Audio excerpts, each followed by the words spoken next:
Morning. Thank you for having me today. How you been doing? Sometime we have not spoken. I'm sure you are in the office. A few days ago, but personally, we are not in the office sometime. How you doing? I'm doing good. I'm coming down with a bit of a cold, but it's a time of the season. But we're doing well generally, and the campaign is doing well as well. Firstly, before going further, who is Dr. Kimmie? Well, my name is Kimmie Weeks. I was born in Montserrado. I grew up in Painesville at the ELWA Junction. I went to Isaac David School for my early education, and then on to Rock International Christian Academy. I later on left Liberia in '97 because of work I was doing on the issue of child soldiers. Because I started my work very early, co-founded my first organization in 1994 when I was about 14, and then also did something called the Children's Disarmament Campaign in 1996. In '97, went on to start something called the Golden Kids News in collaboration with Talking Drum Studios. So I was already very engaged with national issues from early on. In '97, when I started to talk about the issue of child soldiers, that led to the government of former President Taylor essentially looking for me or hunting for me. And under those circumstances, a friendly international government helped me get out of Liberia and took me to the U.S., where I completed my high school education, did my college education, and then my advanced degrees. And then in 2007, I returned to Liberia to start Youth Action International, which is an organization that has been working ever since to empower young Liberians. I went, some people also know me because of my engagement with Celcom, and then Orange as corporate communications strategist, and obviously I've resigned from Orange. And then also as chairman of the board for Water and Sewer, which I was with until the transition of government. So that's basically my overall history in a nutshell, or in a few minutes. Okay. What type of leader are you? How do you relate to your co-workers? Well, I'm someone who I guess I would say a teaching leader. Because even if you look at the staff around me are people who have come in, they're young people, many of them in college, and they come in and they go through a process of working, but at the same time learning and building skills. And then from that, basically, when they graduate from working with me, are able to get jobs in many places, both at home and abroad. So I basically use my style as a way to teach and mentor young people to become stronger leaders themselves. Okay.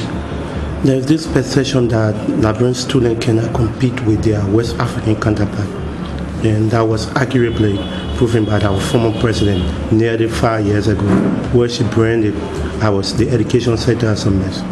We are a little over 5 years. How do you look at the sector? Is it improving? If elected, what are some of the bills we will be pushing? Well, this is a part of why, if you look at the 3 pillars that I'll be focused on at the level of the Senate, the first one is education. Next is healthcare, and then the creation of jobs. Those are the 3 pillars. And with education, I honestly believe that unless we as a country invest heavily in education, that's in terms of formal and informal education, we're not really going anywhere. So we really have to put the investments in, and it's the case that yes, you can even look at the WIAC results, etc., to show that our students are underperforming. It's not because they're not smart. It's because unfortunately the systems have not been in place to help them get a solid foundation. And this is why even through my organization, Youth Action International, we've been doing a lot of work with pre-primary schools in terms of teacher training, providing materials, because unless you have a great foundation to start from, it makes it difficult in the later years. So we really have to focus on that, and this is a part of why we're calling for an annual increment in the budget for education, because it's not just about free education, it's about quality education. And that's what we need to prioritize for our young people. Okay, now you are transgressing to another professional life, changing from youth advocacy to and to advocating, but in a different dimension. What really drive you to politics? Well, again, when we started the process earlier this year, I was not really thinking or had the foresight that I would go into politics. But the more we talk to people across the country, but especially in Montserrado, the more we're hearing that people were very frustrated. They were frustrated by, the senators and representatives they had elected.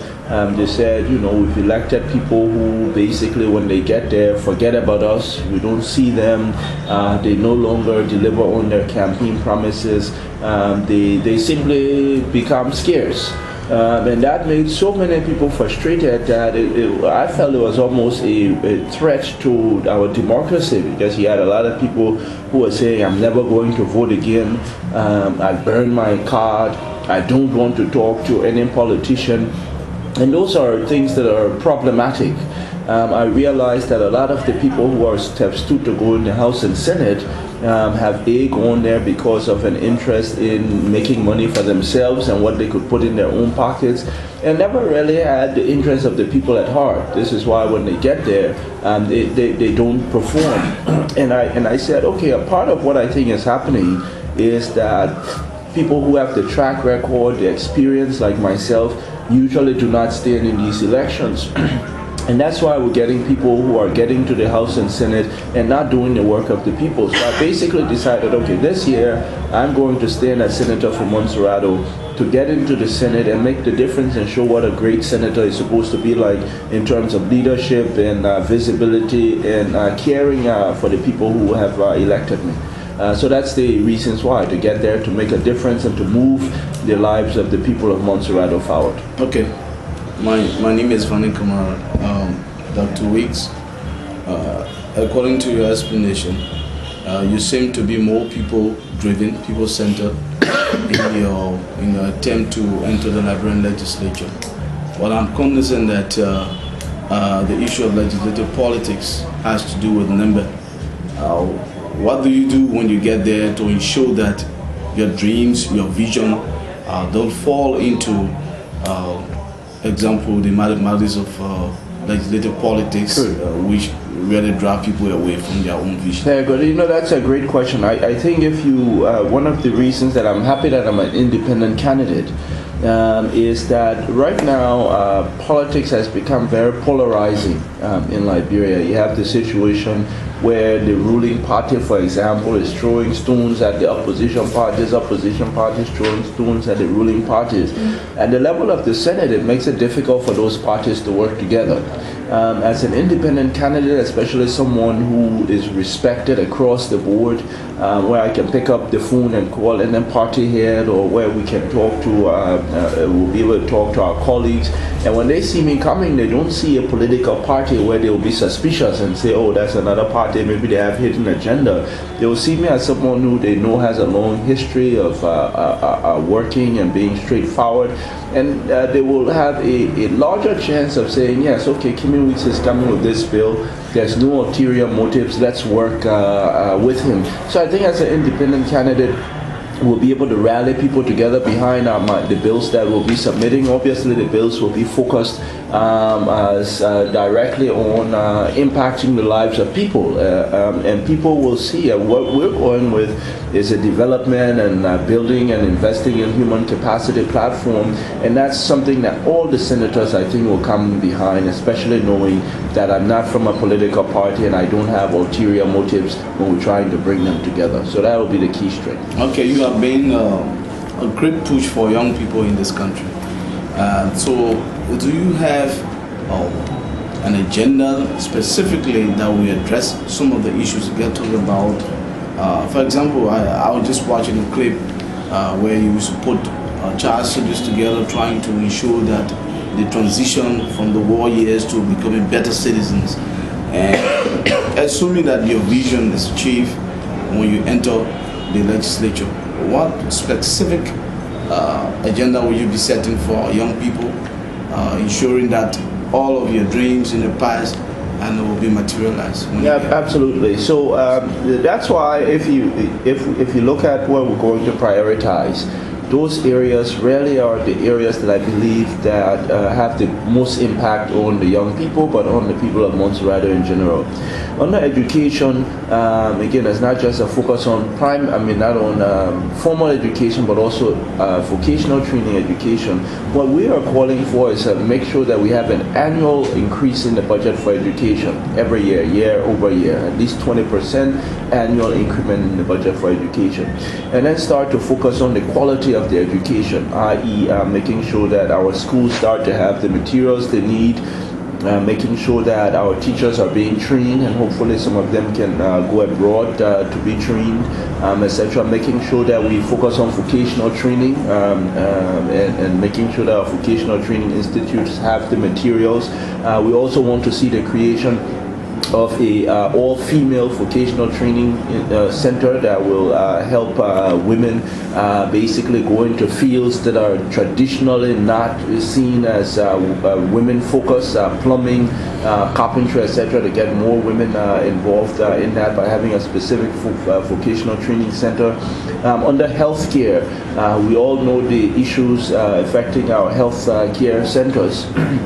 Where recently, for example, there were hospitals and clinics that were running out of drugs and not having access to electricity.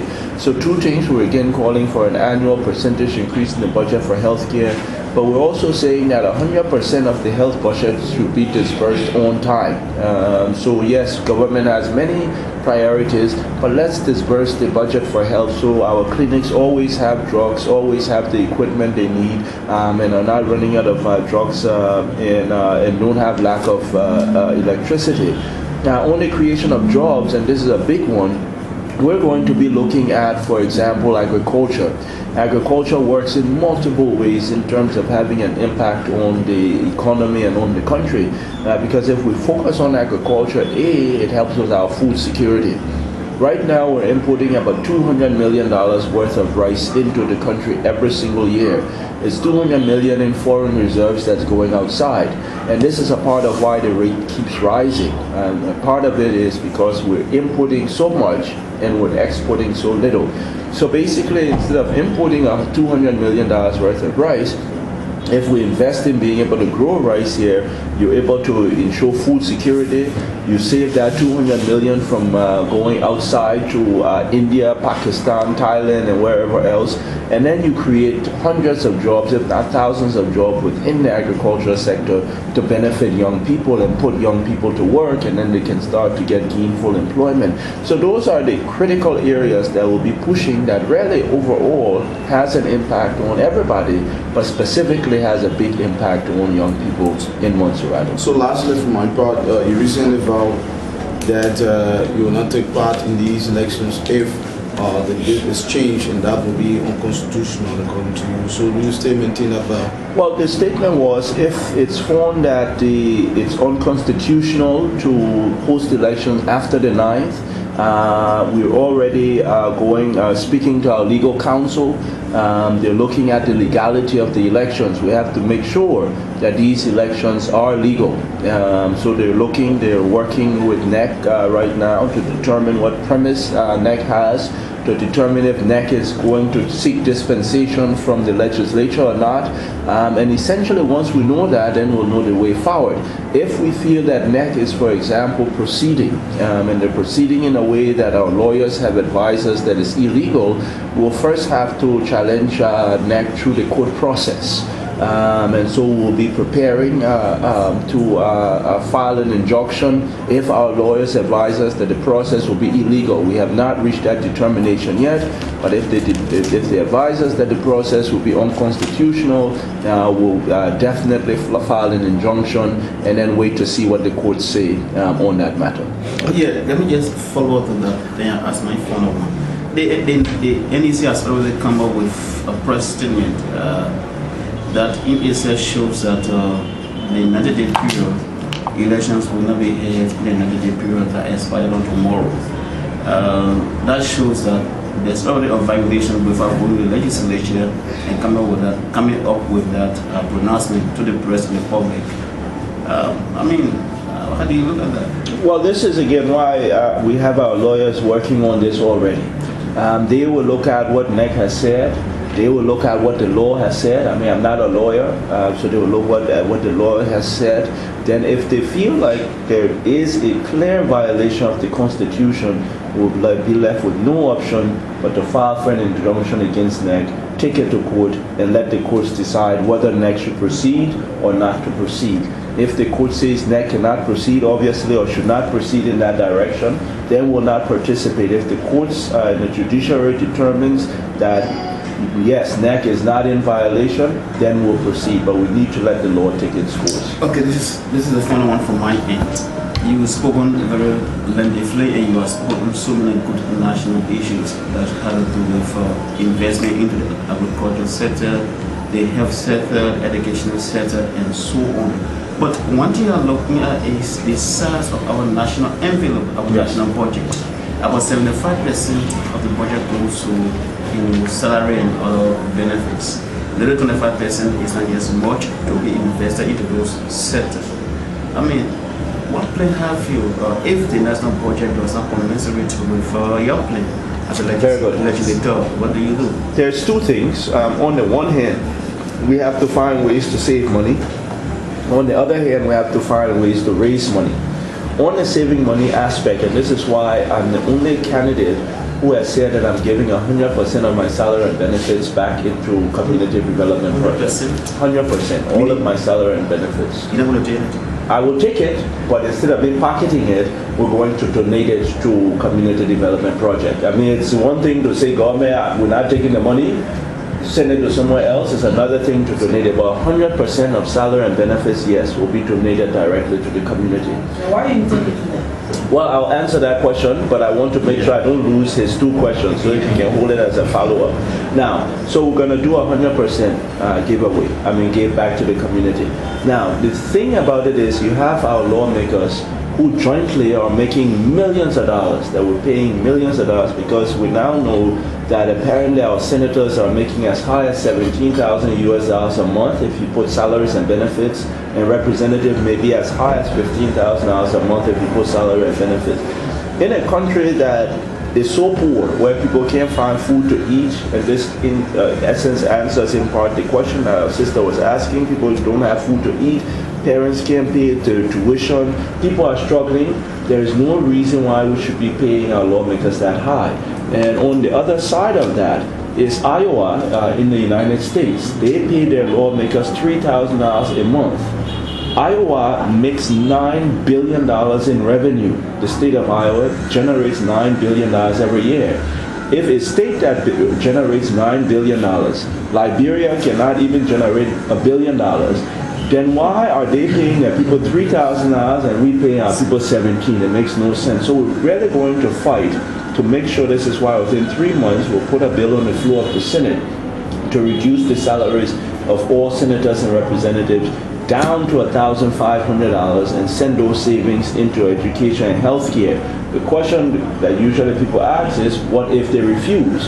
Well, we'll first make it apparent to the people who have voted against reducing their salaries, but then at a certain point, because that the determination of their salary is a part of the Constitution, that's why they can determine their own salaries, we'll go to referendum to have that clause changed to ensure that it's no longer the lawmakers who are determining their salaries, but it's done by civil service and put a cap on it.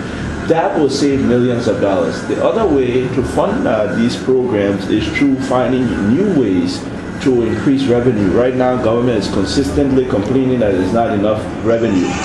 Well, on the one hand, you can have the situation where you empower the LRA to ensure that they have more support in terms of collecting revenues. That's number one.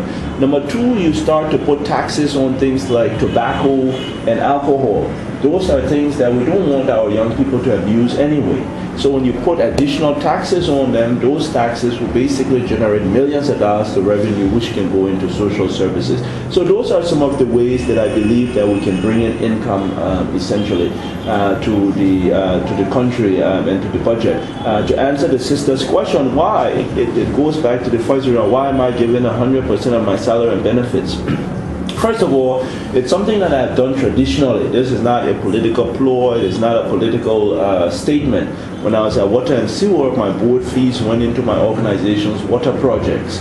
At Orange, I'm the only person who did not get direct deposit, because what Orange had to do was they wrote a check, and my check basically somebody from the office went to pick it up, and then they cashed the check and put it into the organization to do its work. On the back end, people will be asking, but how do you survive? I have alternative sources of income.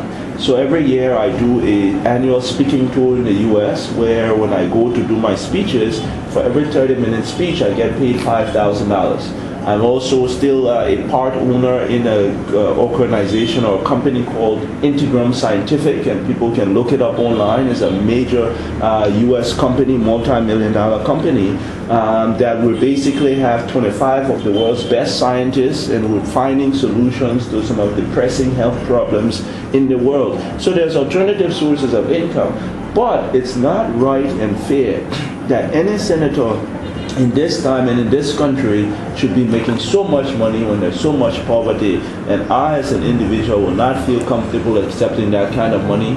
That's why I'm going in to say I'll put it into community development projects, and then I'll focus on doing the work of the people of Montserrat. Dr. Kimmie Weeks, if you win the election and take your seat in the Senate as Senator of Montserrat County, I'm foreseeing that you're going to get a lot of enemies in the Senate with kind of plan you carry there. Don't you think so? Well, that's up to them. But we're prepared for whatever. I think we're not going there with the mindset of we're going to make enemies.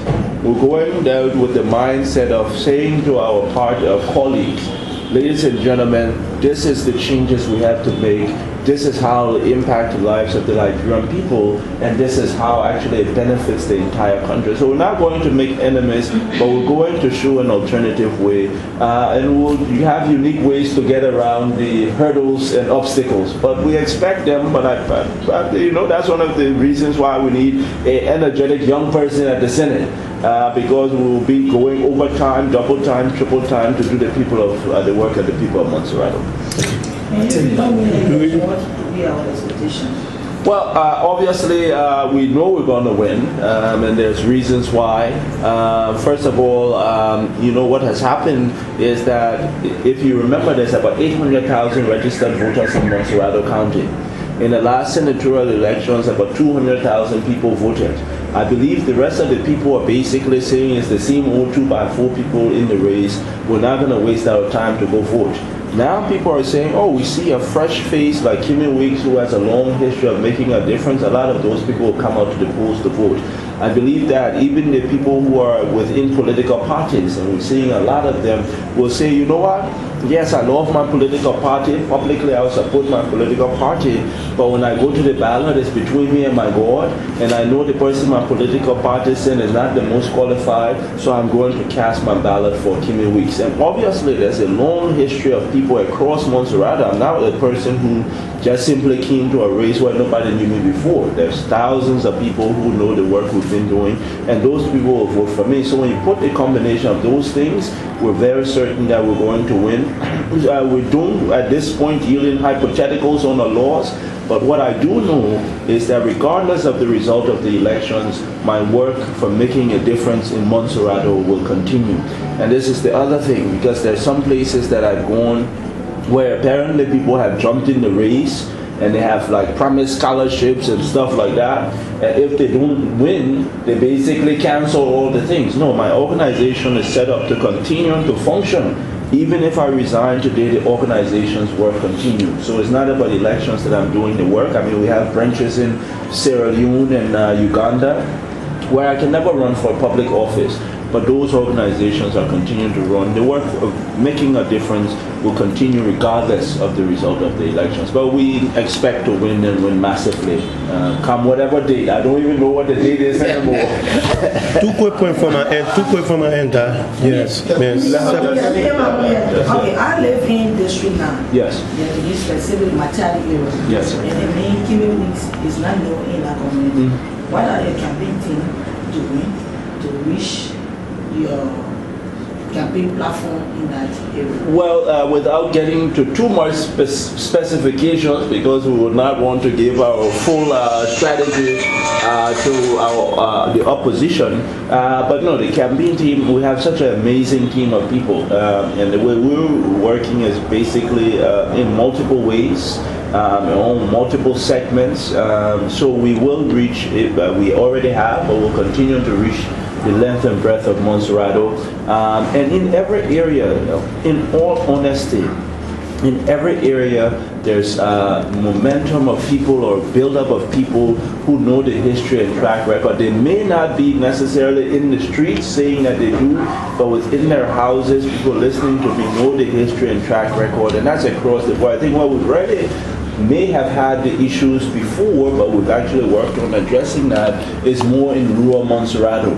But we've really spent a lot of time there, and will be felt across the board in all of Montserrado. So I think we're going to have a victorious or victory come election day.